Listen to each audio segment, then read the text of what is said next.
power structure. We're joined by John Cohn.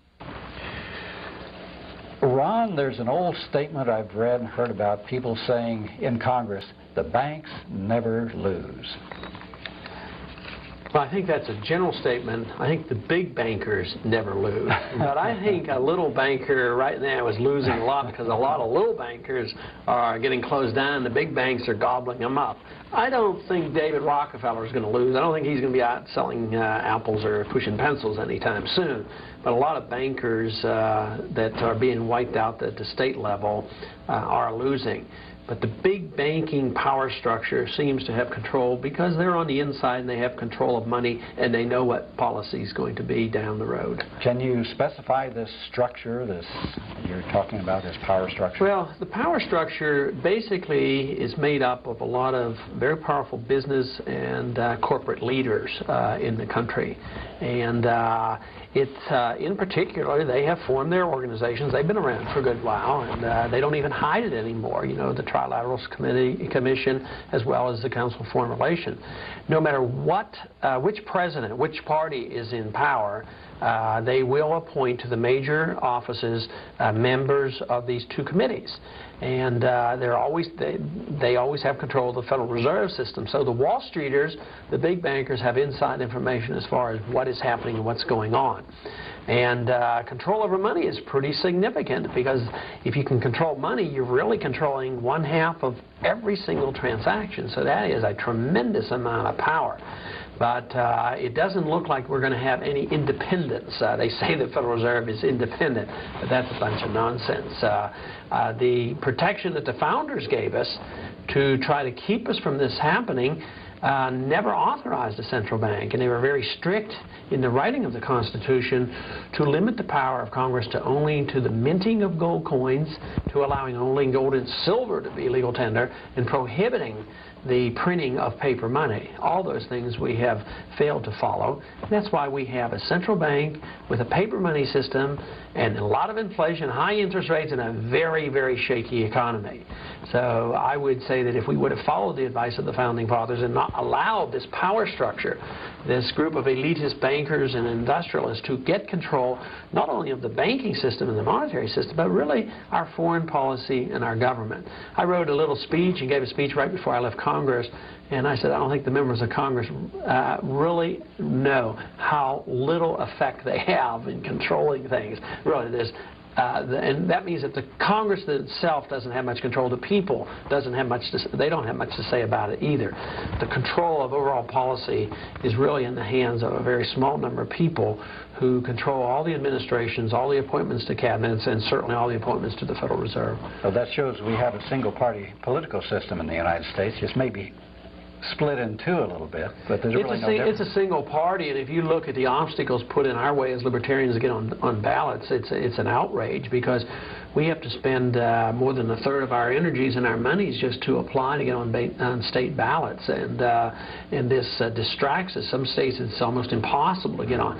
They say, and I have not personally investigated every law around the world, but they say that we are one of the toughest countries in the world to get a new party system. And the American people have been conditioned that it's great to have two parties. We don't want to be like Italy where there's all these choices. We want to limit our choices. It's easier that way. And we don't want to be like the Soviet Union where there's only one party. Yeah, that's right. So they have two.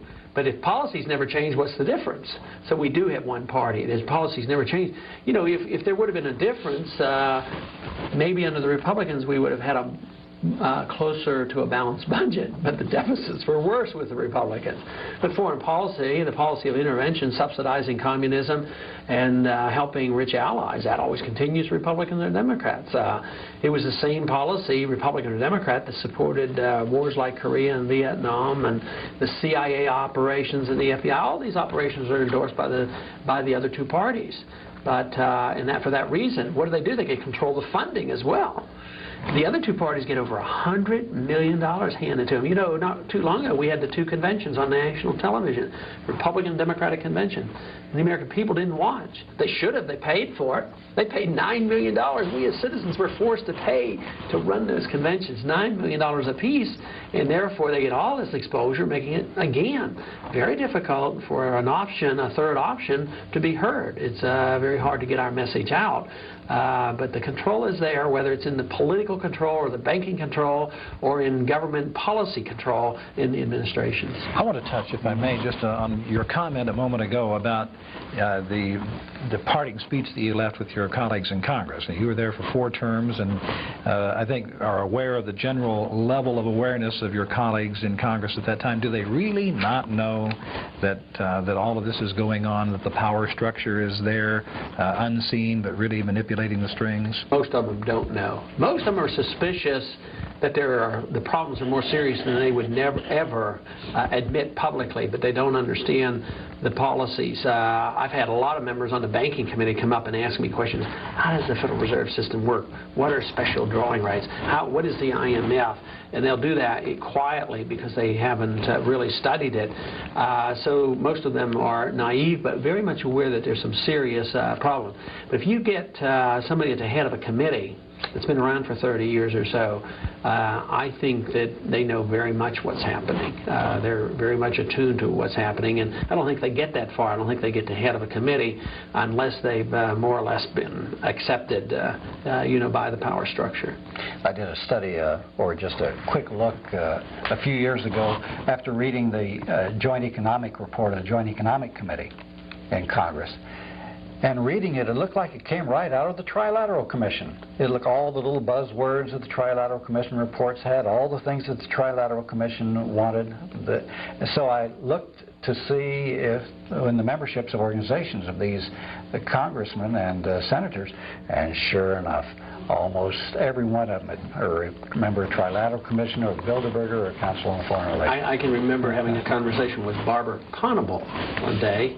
Yeah, he's a biggie in the power structure. And he was complaining about, there's people always complaining about me belonging to the Trilateral Commission. He was complaining to me, and lo and behold, it was Barbara Conable, but as soon as he resigned from Congress, where did he end up? The head of the World Bank. Right. I left Congress. I studied the banking system. I understand something about the money. They haven't called me yet for one of those appointments. No. I've been waiting at the telephone, waiting for them to appoint me.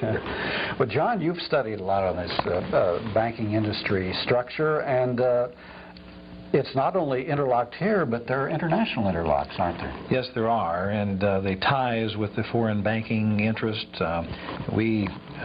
the people that settled this country left, of course, Europe, came over here and settled down, and almost immediately the powers that be in the European continent and the money circles were reaching out those tentacles to gain control of the new country here. And that struggle has continued. We see it, and who shall control our currency? They struggled back between Jefferson. As a matter of fact, I have a quote from Jefferson that I think is very pertinent to our discussion here. If the American people ever allow the banks to control the issuance of their currency, first by inflation and then by deflation, the banks and corporations that will grow up around them will deprive the people of all property until their children will wake up homeless on the continent their fathers occupied.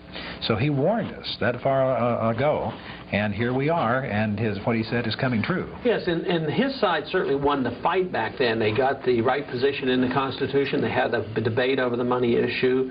The hard money people won. The Federalists lost. The Hamiltonians lost.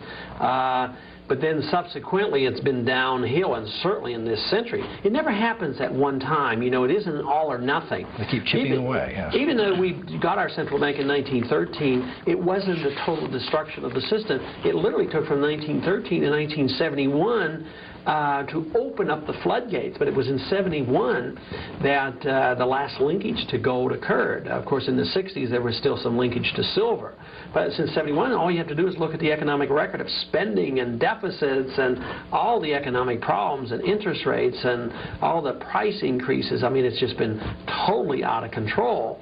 And then even in 1980 there was another law that increased tremendously the power of the Federal Reserve. Credit unions and the savings loans. Yeah,